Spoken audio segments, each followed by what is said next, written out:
Who would be a Wolves fan, eh? On goes Bull. People might yet win it here for Wolves. Flash in the shot. What a goal!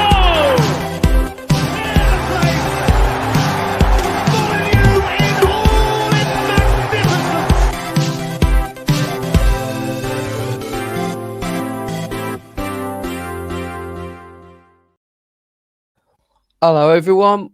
Welcome back to the latest Wolves Fancast preview episode. Coming towards the end of an international break, our Mexican hero, Raul Jimenez, plays at something like 3 a.m. Thursday morning. Once that's done, we're fully focused back on Wolves, but we thought we'd jump the gun a bit.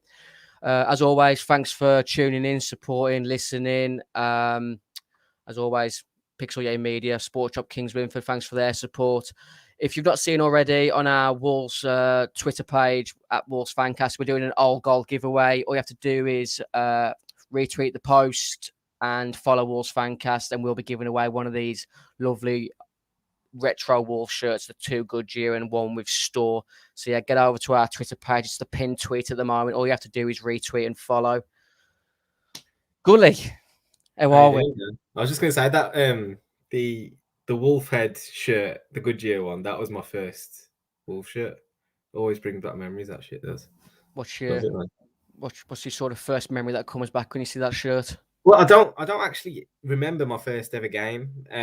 It's interestingly, I'll have to blame my dad for that because I don't think he even knows. But yeah, it was Robbie Keane's first season. Steve Bull kind of on his way out, knees were giving in, and FA Cup semi-final, I think, really was the first proper memories I have as a Wolves fan. It's bonkers thinking how regimented we've been playing sort of five at the back now for a few years, but we played five at the back in that FA Cup semi-final and it didn't work that day either.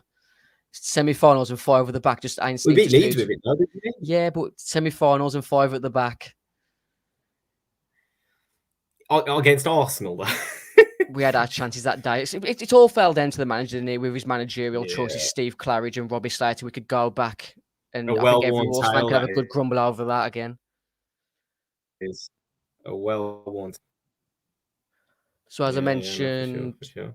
We're still in the middle of an international roundup. Before we get to the sort of main players, we've had the likes of Willy Boly, Romain Saiss, Nelson Semedo, Leander Dendoncker, Kiana Hova, and the Prince of Portugal himself, Fabio Silva. He had a good game, I think, middle of last week when Portugal under-21s, under-23s beat Liechtenstein 11-0. Did you see much of that? Riot. I watched the goals, to be fair. I think did he get taken off at half-time when he'd already bagged two and maybe set up one or two as well? Yeah, he the two goals that he finished were top quality, especially the first one where he left the Liechtenstein defender on his arse, and I thought it was a good target man goal. His second with the decent ball into the box and a strong header. Yeah. No, he shows that instinct, man. You can't coach that sort of stuff. He knew exactly what to do when he received the ball in the box, and I think that's where the investment lies. With regards to his well publicized fee, but I mean, his last performance in a Wolves shirt was a little bit disappointing, perhaps understandable given how badly we played. But yeah, hopefully he can get back to that sort of form when he does get the chance. From my quick research that I did today, all the players that we've actually had go out on international duty, like I mentioned, Saiss, Boly, Kiana Hova, Dendoncker, Fabio Silva, Nelson Semedo, Ruben Neves, João Moutinho, Raul Jimenez. We haven't had an international player taste defeat yet on this international break, which comes a long way from the times we had Irish and Welsh and Scottish players going to get beat every international break and coming back either injured or demoralised. You've done Mexico over there now. No, they've still got to play tonight. But who have they got this morning?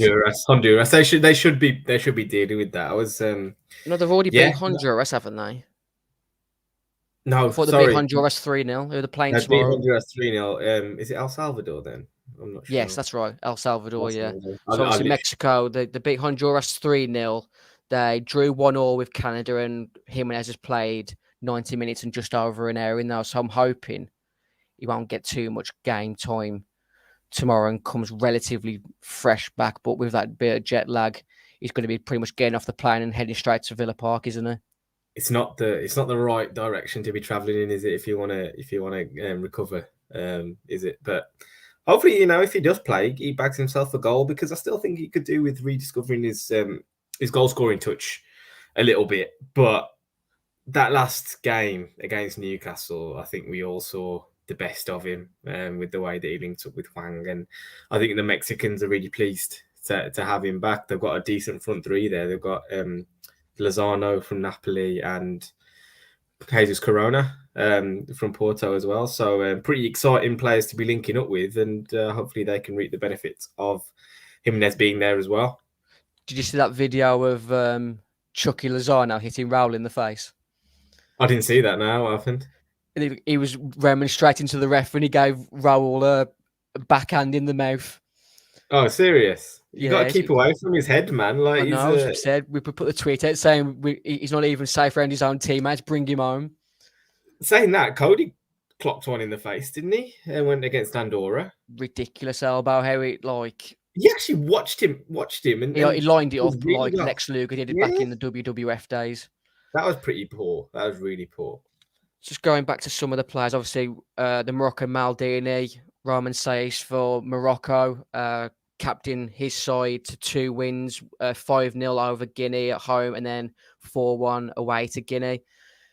What's your opinion on Saïs at the moment? I think his contract is up at the end of this season.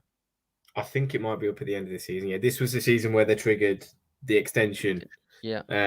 So I feel like he's still not appreciated enough as a footballer. I think we all understand that there's an upgrade to be had there, but I've seen stuff like, oh, he's not fit to play in the Championship and he's just not good enough for this level. And you just think, well, he played 40-odd games in a Championship midfield in a promotion-winning side. He hasn't finished below mid-table and played regularly, in the Premier League side as well for 3 seasons running. He's seen off, well, if you can call it a challenge, maybe the likes of Ryan Bennett who have come and gone, and people will still pine for someone like him, which, I mean, I don't really understand that. But he's not let us down to the degree that people would make out. That's my personal opinion anyway. But you'd like to think we could upgrade, like we said. Yeah, we'll discuss the lineups heading into Villa a bit later on in the episode. Just going to touch on a couple more players, specifically for Portugal. Ruben Neves made his 25th international appearance for Portugal last night in a 5-0 win against Luxembourg, setting up a goal for Cristiano Ronaldo, which led to him breaking the international hat-trick record. What's your thoughts on that? On which bit, sorry? You know what bit I'm on about. I know which bit you're on about. The hat-trick record. Oh God! Well, this was another example of a Portugal stat pad week, wasn't it? Luxembourg and Qatar, was it? That he played. I mean, what Ronaldo's still doing playing at that level, I don't really know, and I've got my own reservations about even Moutinho, and I'm sure we'll move on to talking about the respect he deserves. But you do wonder how these fixtures kind of fall in this manner. Money fixtures, and it's all about getting Ronaldo on the pitch to sell tickets and get sponsors on board. Obviously, Ruben Neves' 25th international appearance, it shows that you can take a step back in life to take 2 steps forward in the future. Everything that he sort of banked on himself doing, he's doing, isn't he? As in from coming to Wolves and then actually kind of establishing himself. Yeah. You wonder what path he would have taken if he stayed at Porto. I know it was Nuno who kind of put him on the sidelines, really, wasn't it, when he was manager of Porto, and wasn't selecting him that often. But they had the likes, I think it was Danilo at the time, who was there now at PSG. They're a pretty solid. They were a pretty solid outfit at the time. So he might have had another season, maybe of bit part role. And instead, he's a championship title winner. He's an integral part of a team who has qualified for Europe in probably the toughest league in Europe. He's constantly playing games where you'd suggest, they're of a level probably higher than most of the games that you can play anywhere else in Europe. So he's probably done himself a favour in terms of his own development, and I reckon he's a better player that he is now than he would have been if he'd stayed in Portugal and run away with titles over there. You got to respect the fact that he banked on himself to just come over to England, new culture, new way of playing football. Obviously, the Championship is a really unforgiving league, isn't it? But going back to his midfield centre partner, João Moutinho, 140 international appearances for Portugal now. What a player that we've actually got on our books, and over the last sort of 18 months, the unappreciation for the guy has been really harsh, hasn't it? It's, I mean, his legs have gone, haven't they? That's what people will tell you. But he's a phenomenal player, and the fact that he keeps getting picked, keeps getting selected, keeps going as well. You know, at any point he could turn around and say, "You know what? I've had enough at this stage." But you got to respect the grind, the effort, and the amount of respect that he puts into pulling on that shirt, because we all know over the years playing at international level hasn't always been a priority for certain players. I think of, legendary players like Ryan Giggs, someone who, he wasn't playing for as established a nation as Portugal, but who would actively opt out of playing for his country. Whereas Moutinho will literally go out there, and you have to drag him off the pitch if he left him out there. So I mean, like we say, put some respect on his name. He's a phenomenal footballer, and we're just lucky to have him at Molineux. Second only to Cristiano Ronaldo for the most international appearances for Portugal now, and obviously in recent years they've won the European Championships, and he has been integral to their squad reaching the finals and semi-finals. Patricio as well made his 100th appearance this week. So, yes, he's moved on. Yes, he's a part of the history, and we again were privileged to have a player of that kind of experience and that kind of level. Speaking of having a player that we should be privileged to have, but the fan base is still probably 50-50 at the moment. Conor Cody made another appearance for England the other day, stating, "Always a pleasure wearing this shirt and playing in this team. Great performance from the boys and some top goals in the 5-0 win away to Andorra." Did you see much of that game, Gully? I watched a few of the highlights. I think I'll be honest, I took a bit of a break from watching games live. They're not the most inspiring fixtures, are they? England versus Andorra, and I think the Fancast team in the summer would have given Andorra a game. Well, from what I hear, England were a bit pedestrian as well. It wasn't quite the shellacking maybe that people would have hoped, but Cody, we all understand what he's there as part of the squad to do. He isn't necessarily there to play every single game, every single minute. You can see in the fixtures that he selected for that Southgate appreciates his presence, but doesn't necessarily appreciate his talent. And, fair play to him. He's making the most of it. He's clearly enjoying himself. And I think he understands that he's there for as much as his off the pitch mentality and his attitude and his presence as he is on the pitch. And that's probably a lot to do with why someone like Bruno, you can't let go of him from the side at the moment. I think those intangibles are really important to managers. And we've seen, like we say, years gone by, England teams who are split down the middle, all the little cliques and things. And I can imagine Cody's one of those players who really brings everyone together. Yeah, we've all seen it.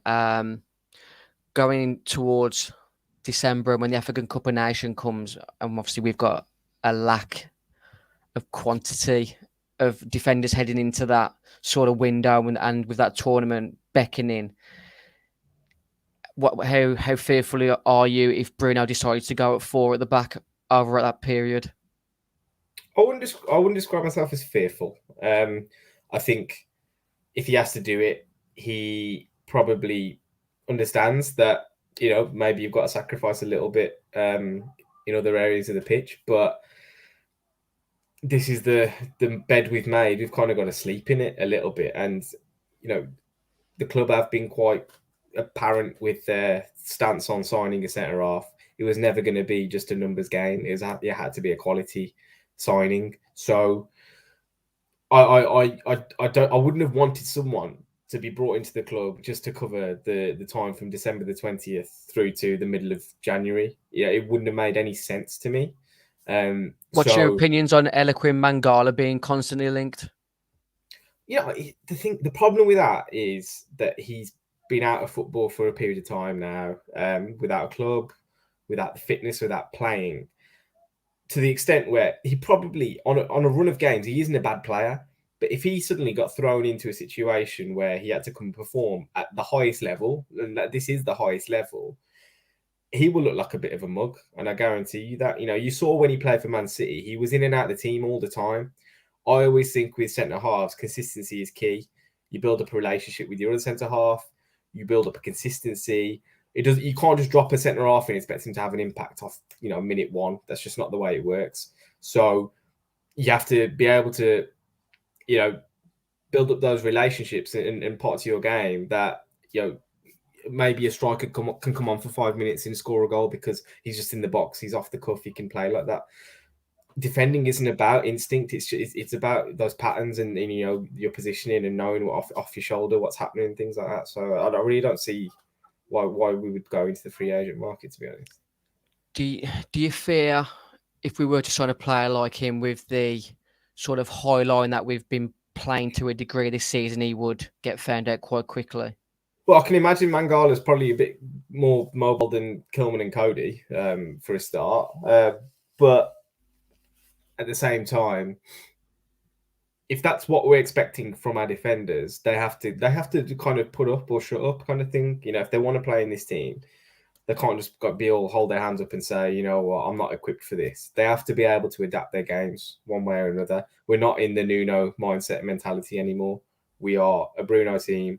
We want to play attacking football. Either you sink or you swim. And that'll be the real kind of measure of this team, I think, as and when we hit that crunch period. But I think January we should be bringing someone in. It's the Mosquera thing has really killed us. I think that's the real key here. If Mosquera was okay, I think we would be feeling a lot better about ourselves. Hungry like the wolf in the comments section has said Varane seems to have had a positive effect straight away in the absence of Harry Maguire. I think comparing Rafael Varane to Eloquent Mangala is probably a bit not really in line with the context of what we were going for. Yeah, but at the same time, I wouldn't sit here and say Man United are a brilliant team now either. His individual qualities stand out. He's got that extra yard of pace, which in certain situations, like the game against us, as an example, I think in individual one-on-one situations, he defended really well. But as a unit, Man United were a total mess. And we should have won that game, regardless of the fact that Rafael Varane probably played really well as an individual. Your defense is about the unit, and they were all over the shop.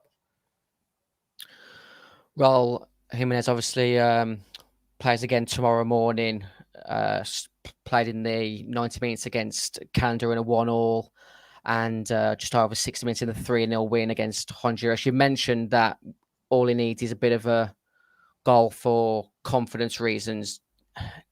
Is his travelling journey ahead of him something that you consider maybe not starting him on Saturday? I don't think we're in a position to not start him, to be honest. Not on the back of Fabio's riot with the under-23s? No, I think we're seeing the blossoming relationship between Jimenez and Hwang.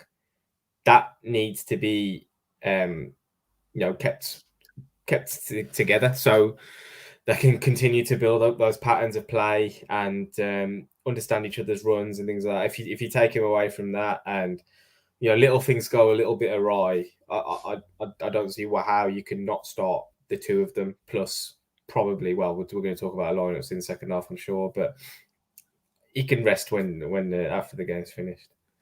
Ed Marshall in the comments section says Raul is getting back to his best. Is Hwang the new Jota? Going to bring on another guest now. His name's Andy from Korea at FPL Sonaldo on Twitter. How are you, Andy? Very good, very good. Thank you guys for having me on. Can you hear me? It's our pleasure to get you out of bed at your ridiculous time. And you just saw the question from our comment section. Is Hwang the new Diogo Jota? Oh, wow. Right off the bat. First of all, Dan, thanks again. Gully, it's very nice to meet you.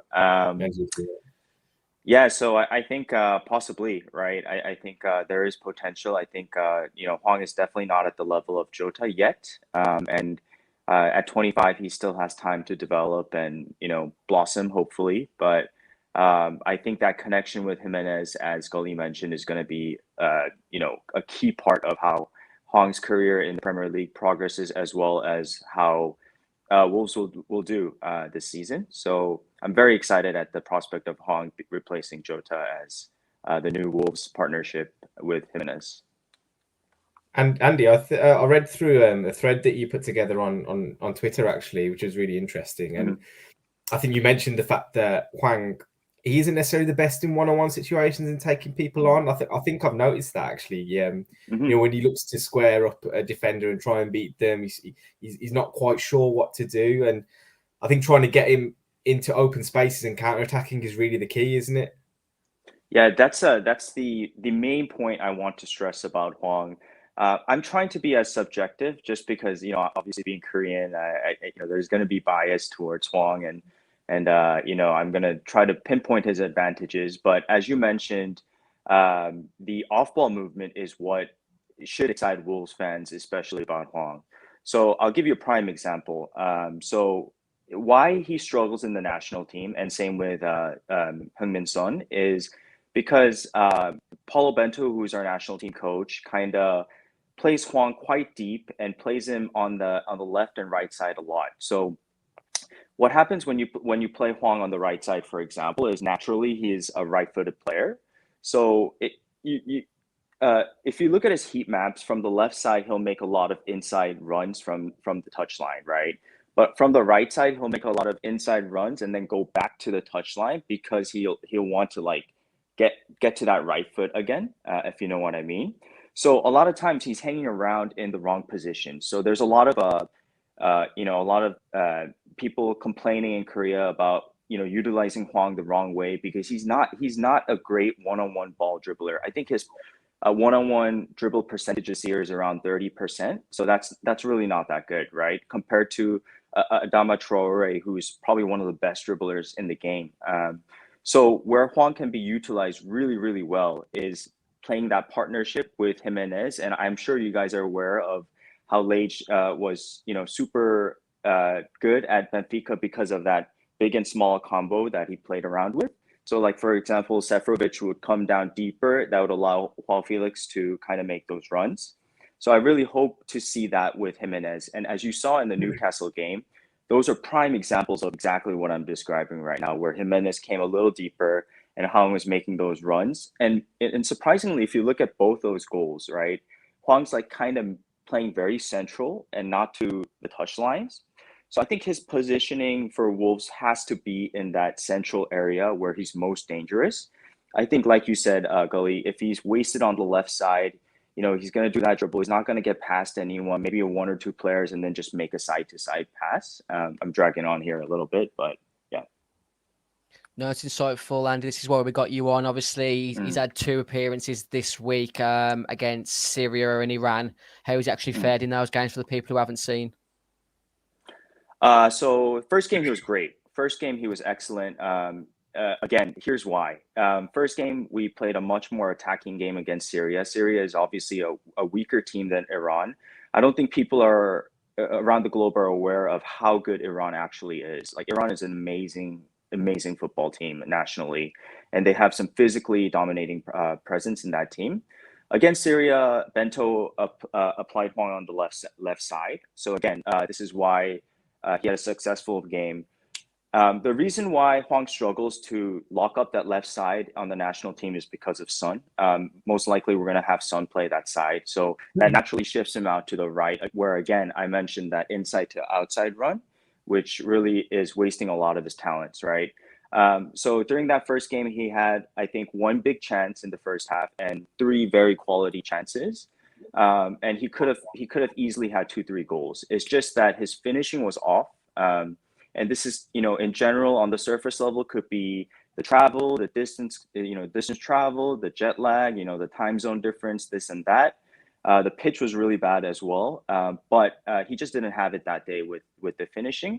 But for you guys and for the Wolves fans, I think the good part is that he was in those positions, making those off-ball movements, being a threat, getting that big chance is as good as the pass has to be. It's also his movement. So a very convincing first game. The second game, go ahead. Mm-hmm. No, go on. I was going to mention, obviously, you mentioned how bad the pitch was, obviously, on top of the jet lag. The one chance that he had with us was a side foot volley, which he hit just over the bar. I think himself would have been kicking himself over that finish. Yeah, it was there's nothing to complain about because these players are humans and they have these games where everything goes their way, just like a Traore, and they just get unlucky with the finishing. They just can't seem to find the back of the net. Whether it's like a great keeper that day, or they're hitting the woodwork, or just slightly over the bar. So I just think it was an anomaly. I don't think he had a terrible game at all. So it was just unfortunate. He could have easily come away with 2-3 goals that game.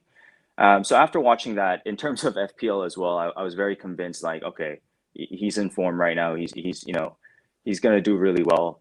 Against Iran, he really struggled. And the reason why, again, is because he played on the right side. Struggle in the sense that when he got the ball, he looked very confident. He was actually making good, dribbles past defenders and making the right passes and this and that. He was just not involved at all. So his heat map shows that he was not inside the opposition box at all, versus in the first game, he was inside the opposition box and had 5 shots. In the second game, he had 0 shots and was really hugging the touchline quite a bit. I think that I wouldn't read too much into it, because systematically Wolves are just a way better team than the national team in Korea. So I think he'll get a lot more opportunities.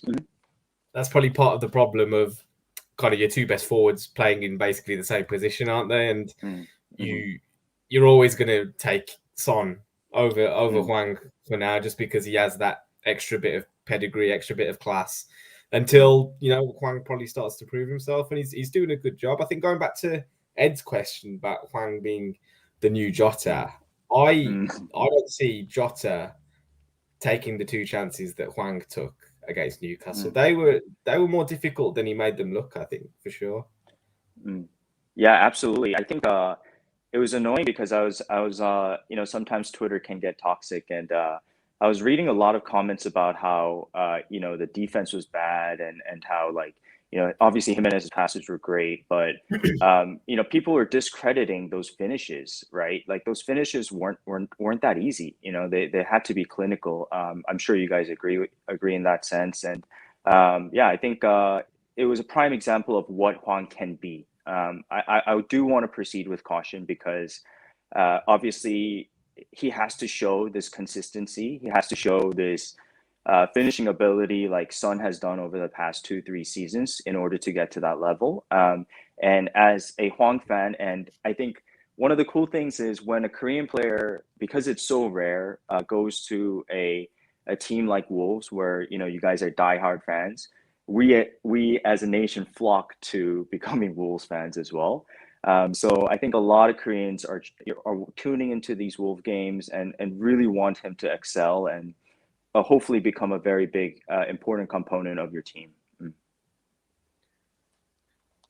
Would you guys say something else, Gully? No, sorry. You go ahead. So obviously we spoke the other day, Andy. You mentioned about whether we foresaw Hwang starting every game. I think, Gully, it's a no-brainer at the moment, isn't it? That as long as he can stay fit, he'll be in the starting lineup, and he is a good value player at FPL, isn't he, Andy? Yeah, my question to you guys is exactly that. And my thing is that you guys have, not you guys, but Wolves have so many, a plethora of attacking options, right? Like, Neves was amazing last season, and he's going to come back soon, I think. And Trincao and I'm forgetting the names right now, but so many attacking options, including Traore. What do you think happens when those players are all back and there's limited spots and times to play? What do you reckon, Zach? Good. I think, me personally, I think it all depends on his form at the time. I think if he continues to make himself a nuisance like he has in the last couple of games, obviously takes the chances. I loved his second finish against Newcastle. With him getting his first goal at his sort of at home after scoring in the first half. I think it would have been easy to have snatched at that chance early, and I think there was a good second before he actually got his shot away, where he I think I was screaming for him to shoot, and I thought he took his goal really well. The second goal. Yeah, because there was a defender sliding in as well, and so he wasn't just beating the keeper at that one. He kind of had to time the strike really nicely, and it just placed it so beautifully in the corner. I think with regard to the forward positions and options, Bruno has been quite adamant that he will pick based on the opposition that we're playing. Now, he brought Hwang in because he's different to the rest, and that's based on what you're saying, coming from the left and making direct runs towards goal. He has more of an instinct for goal than probably the likes of Trincao or Pedence and Traore as well, of course, as an example. Now, the one anomaly there is probably Pedro Neto when he comes back. So at this point in time, I think you see Hwang and Jimenez as the absolute must start at the moment, but that third spot is open depending on, again, like who we're going to be playing. I think sometimes if a defense is sat deep, Traore isn't quite as effective as he could be. And the other thing, again, positionally, Traore on the right hand side, he struggles to have an impact towards goal. It's always out wide and things.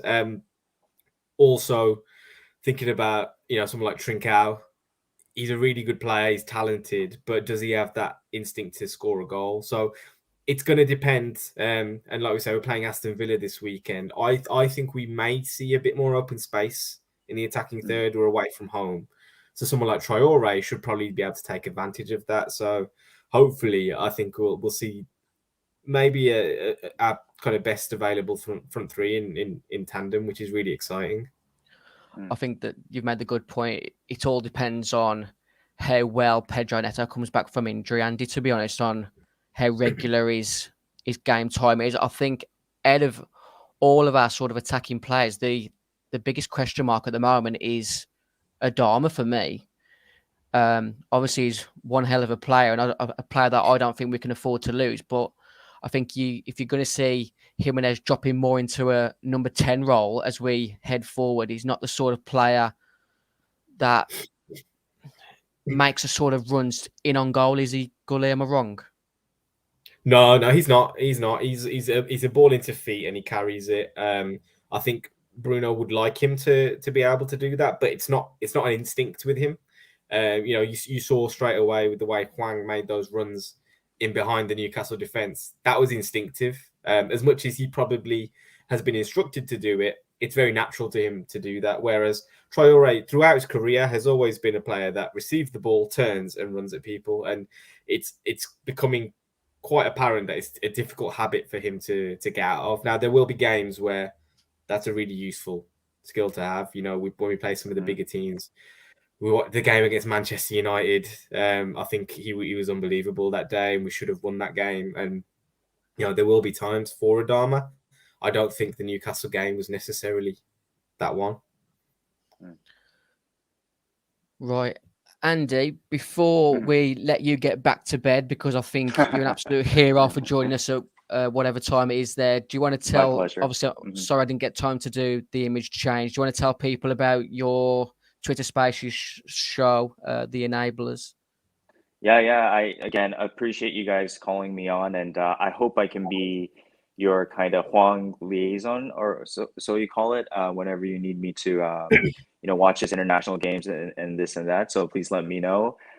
So we just I'm obviously FPL fanatic and really enjoy the fantasy aspect of the Premier League. So my good buddy FPL Bruno and I host space shows here and there, and it's been steadily growing, and eventually, hopefully, we can do a podcast down the line. But I appreciate the shout out, and I wish I could enlighten your listeners a little bit more on Hwang, but that's pretty much all I can cover at this point. And I'm very excited for what's to come. I'm officially a Wolves fan, so I'll be cheering with you guys from here on out. And I think good things are going to come very, very soon.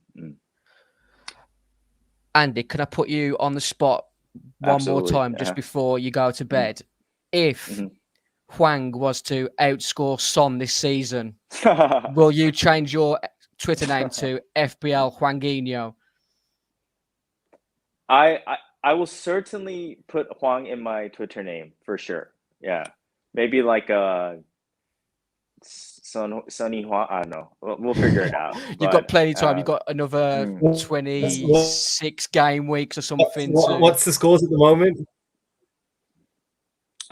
so Sun has, I think, 3 or 4 What is goals, right? Yeah. 3 goals, Mhm. yeah. And Huang has what, 3 already, right? So Netherlands. no. So you may as well Yeah. just you need to start thinking about that name now, Andy, because It's it's gonna be from the tough. end of the season. Korea's got a new hero, and it goes by the name of Hwang Hee-chan. Yeah, and I actually want to make one more comment about we're talking formation statistics and a lot of football talk, but I think one of the cool aspects for you guys and the Wolves fans is that as I mentioned, uh, you guys are getting a lot of coverage out here, and Asian players in the Premier League is super rare, and so especially when there's an attacking goal scorer that comes to the Premier League, not only does it give exposure in Korea, it gives exposure out in Asia. People will be very surprised with. I lived in Thailand for a little bit, so in Southeast Asia, for example, football is absolutely huge, right? And so even you guys have so many Sunny fans out there, and I think that this Huang thing could generate a lot of revenue for you guys from a business aspect, and I'm sure that's why your current owner sees that potential in terms of monetary value. So I hope that this brings a lot of exposure to such a great club in Wolverhampton, and hopefully more investments can be made in the future in Asian players. And With Andy, the January transfer market, sorry, Gully. Go on. Mm-hmm. Go ahead. Go on. Sorry, Go on, I just Gully. had one question regarding Korean footballers in general, just because I think all the guys that have come over to the Premier League previously, they all seem to be able to use their left and their right foot pretty equally. I think I go back to Son can basically do whatever he wants with each foot. Park, Jisung Park was pretty good with both feet. Did Young Sun Pyo Ji Lee, Hoi play left back? he was Chinese. Lee Sun Young Ji Hoi Pyo? was Chinese. Yeah, he was Chinese. Lee Young Pyo Okay. played for Tottenham. He could play both Tottenham, sides. yep. Yeah, and Yeah. is that just a thing that you guys have naturally, or what? It's really impressive. Goalie, that's an amazing question, because I actually had this conversation with a good friend of mine this week, and he's a big footballing commentator out here, and hopefully maybe he doesn't speak English, but maybe we can have you guys on his show on his YouTube channel down the line. I think that'd be really, really cool. But the conversation we had was, what is the problem with why we can't get to the next level as a nation, right? And I think a prime example is not only Korea but also Japan. I think Korea is a little bit more different from Japan, but so in Asia, Japan and Korea are considered the top two of the top teams, right? Besides Iran and I can think of Australia, for example. But our the system and the footballing system out here is so technical that people, like, the fundamentals are so important out here, right? So people, they teach the kids to use their left foot, right foot, keepy ups for many years. I know Son's story is also, he never played a game till middle school, right? And so Really? Wow. because of that, yeah, he never played a game till middle school. It's a really amazing story. So because of that, these guys are just so gifted with like technical ability on the ball.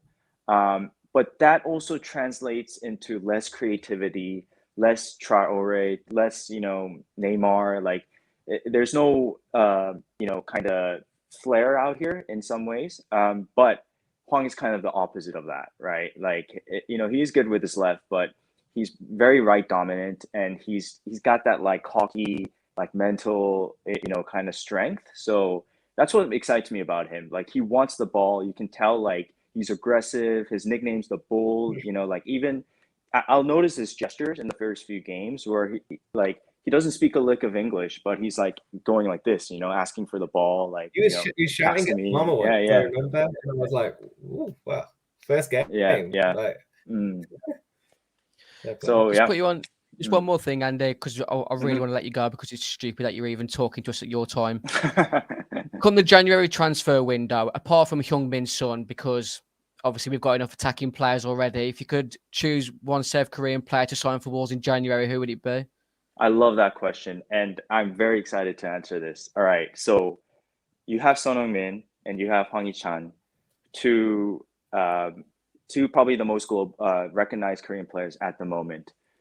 But in my thread, I mentioned, and again, no offense to Wolves fans, but you guys are so used to a 3-4-3 5-back system, right? Obviously Semedo is a great option. I think Marcel could be improved. I don't know. I would like to know your opinions on that. But Yeah. I think right before I joined, Gully was talking about how maybe you're not comfortable reverting back to a 4-back, right? In terms of 2 center backs. What can you answer that real quick before? Yeah, that's right. Yeah, carry on. Okay. Yeah. So if that's the case, I think if you're looking for a center back, here is a player I would say is better than Son Heung-min from Korea, and possibly on that level is Kim Min-jae. And so definitely look out for this name. He just moved from the Super League in China to Fenerbahce in Turkey. And already the Turkey president came out after 5-6 games and said, yeah, there's no way we're selling a world-class center back for that cheap. So this guy is the Korean monster. He's the Asian Van Dijk. And I think he would absolutely do well in the Premier League and really be a force to be reckoned with. So if Hwang is able to bring him to Wolves are going to be really, really good. Trust me on this. He's an amazing center back. Thank you, Andy. Really appreciate you coming on. The contract is in your email box for future shows. Absolutely. I appreciate you guys having me on.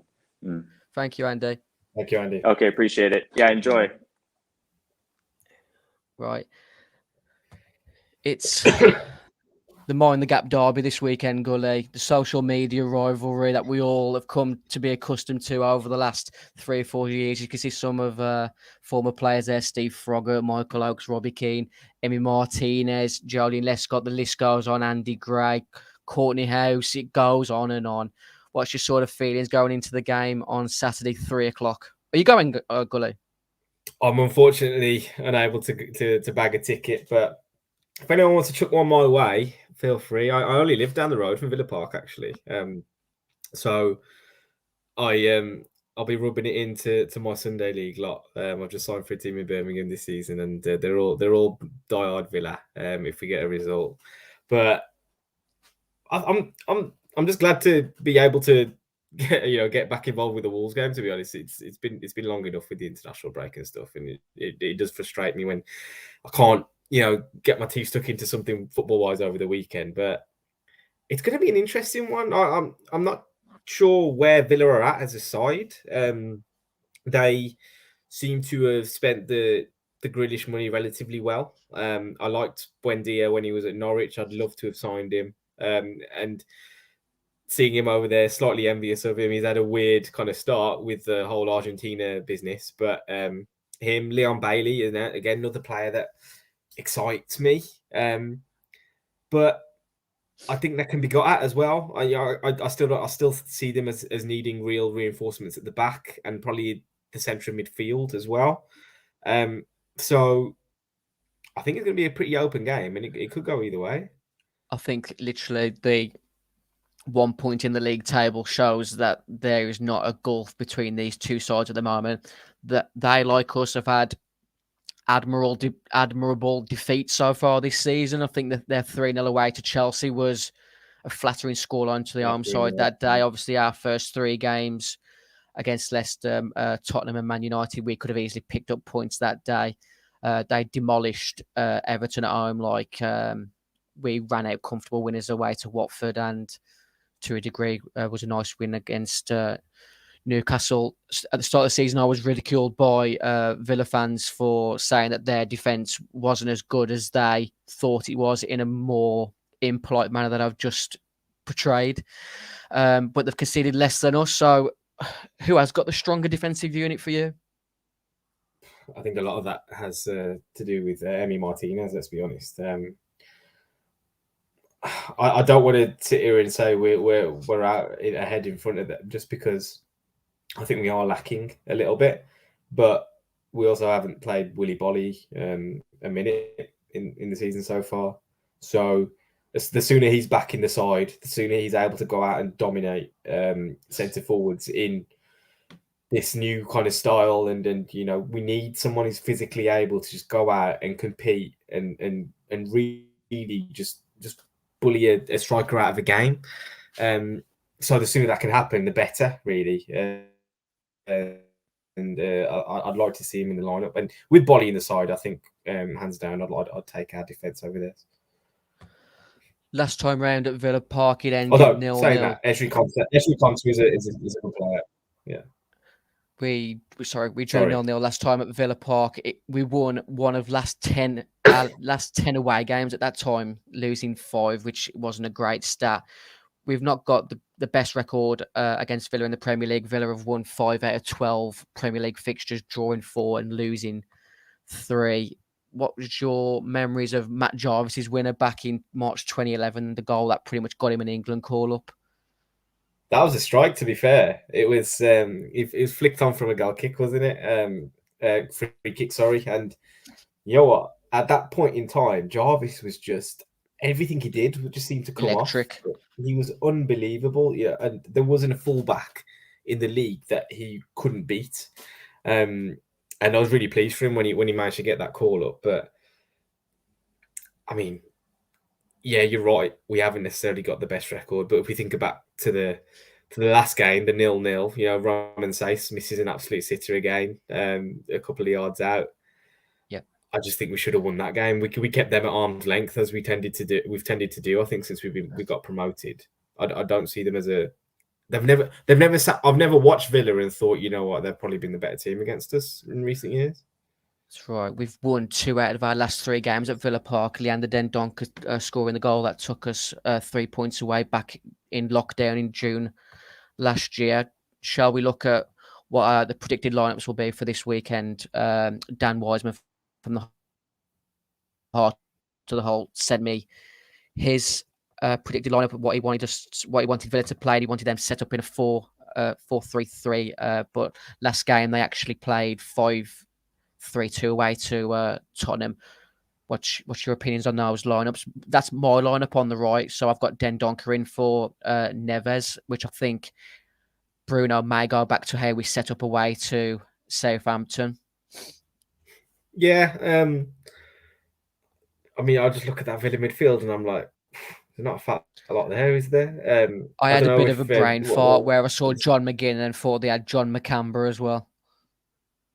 Well, if they could combine Nakamba and McGinn, maybe that's what will come out. That he might actually be a decent player, but Marvelous Nakamba has never struck me as being a Premier League central midfielder, if I'm being honest. I don't know what's going on with Douglas Luiz, but it just, he's missing for international COVID restrictions, isn't he? As well as. Well, Hungry Like the Wolf in the comment section says they have Luiz and Martinez unavailable due to internationals. I wasn't aware that Emi Martinez was out as well. I mean, you take it, don't you? Absolutely. It's a bonus if he is. It's helpful for sure. I think the left side of their defence again, you can't not play Adama, can you? The pair of them have been terrorised by him before. I wouldn't necessarily fancy a lot of players against Matty Cash and Esri Konsa. I think they're pretty good, but their front line looks pretty tasty. I like Ollie Watkins a lot. I still remember there being a chat on Twitter about who's the better striker, Watkins or Raul, but it's without doubt for me after the Newcastle performance that Raul's the kind of more complete player, but Watkins has that work rate and he's just a nuisance, isn't he, to opposition defences. But I just don't see where, that central midfield battle, we should be dominating, entirely. So that should be where it's won and lost. And if we can come out on top of that, I'm hopeful. You gave me your hopeful lineup earlier on today. Neves, Martino in the midfield and Adama in for Trincao, as well as Bolly in for Sace with a bit of a rearrange at the back. Do you want to talk us through why you'd like that? Yeah, I just think it's time to reinstate Bolly, get him back up to speed, and allow us that player that is just he's not going to take any prisoners as a centre half. He's the one. I think he might have been top of aerial duels won in the league last season. And you think about situations like when Ivan Toney kind of rolled Max Kilman before the second goal for Brentford. Little situations like that are just totally avoidable if Bolly just comes over the top of a striker and clears the ball away. So, Max Kilman doesn't deserve to be dropped at all. I think he's been our best defender so far this season. Taking him over to his natural left-hand side, I think that allows us to probably build from the back a little bit better. We seem to get a little bit stuck with him when he gets the ball on the right at this point. So, yeah, just he's our best defender. I don't really see any other debate for it with regards to getting him back into the team. It's just match sharpness for Bolly at the moment, isn't it? I think I've made this comment in regards to Harry Kane for England. If he's fit, he has to play. But I think with Harry Kane with England at the moment, I don't think he's justifying why he's starting. But for Wolves, for me, if Bolly's fit, he starts. Hungry Like the Wolf and our sponsors, Pixel Yeti Media, are all stating that Emi Martinez is out of the game on Saturday, which for me, and I believe you, Good, that's a big bonus. Q Jed Steer having an absolute worldie now, of course, which is usually the way of it when a sub goalkeeper comes in. But apart from the last time he played at Molineux and Ruben Neves scored this goal, I mean, it was totally telegraphed, wasn't it? I was watching it happen. I was like, they ain't got a clue what's going to happen here, do they? But what a strike! He's due one. He's due one from there. He's due one. The wonder kid from Porto. In obviously Wolves being Saturday 3 p.m. kickoff, Wolves feature on this week's Sky Sports Super 6. I've gone for a 2-2 draw. What's your score prediction for the game? I'm going to go for a 2-1 Wolves win. 2-1 Wolves win for sure. Just out of interest, I'm assuming you're going. What's your Birmingham away day like? Get into Birmingham city centre early doors and then get the taxi over to the Whitton Arms, isn't it? Okay. Yeah, there's probably like just over 10 of us who are going, so you get a taxi between 10 of you. It's only a couple of quid each. Not sure where my drinking spot is, and I wouldn't like to give that out before a match. In case I get crowded by all my fan base out there. Yeah. Exactly. What was that? Exactly. You want to be able to get to the bar, don't you? You don't want to be able to get it clogged up with all your fans. It's bad enough the bar staff not being able to see me over the tabs, never mind people in front of me. Hungry Like the Wolf in the comment section has predicted a 3-1 Wolves win. I would absolutely bite my hands off for that on Saturday.